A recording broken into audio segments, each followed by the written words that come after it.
يا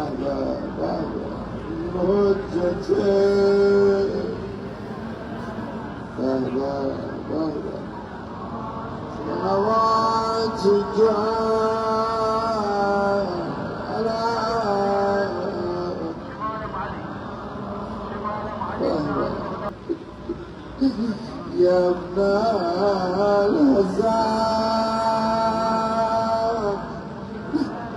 يا ابن الهزام يا ابن الهزام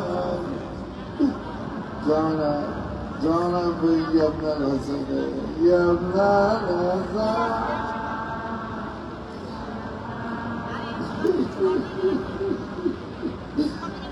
يا ابن الهزام इमाम हुसैन के रोजे के सामने अल्लाह अकबर।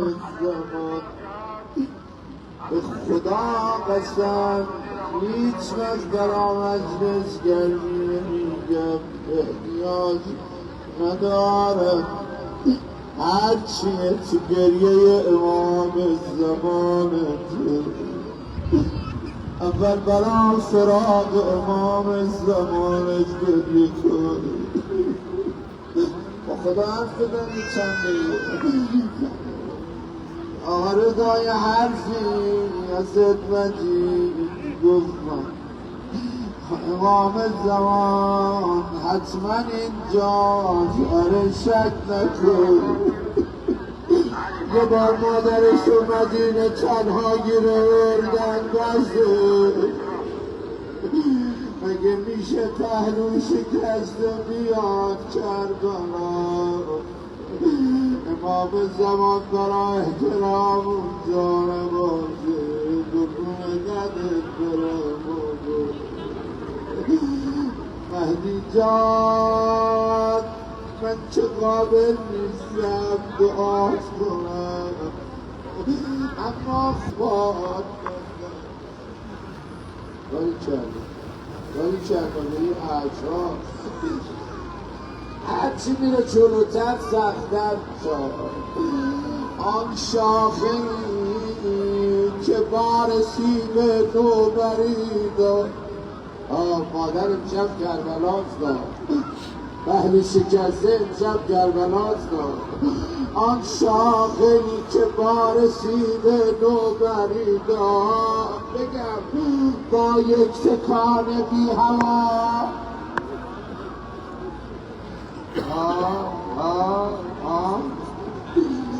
با یک تکان بی هوا بی بار کرده.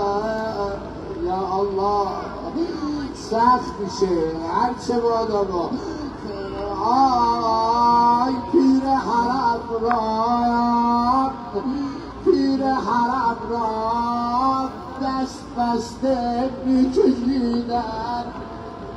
آره امام صادق هم این کار رو باش کردن دیگه. خب پیر حرم را دست بسته میکشیدن، پیش در و همسایه او را خواب کردن.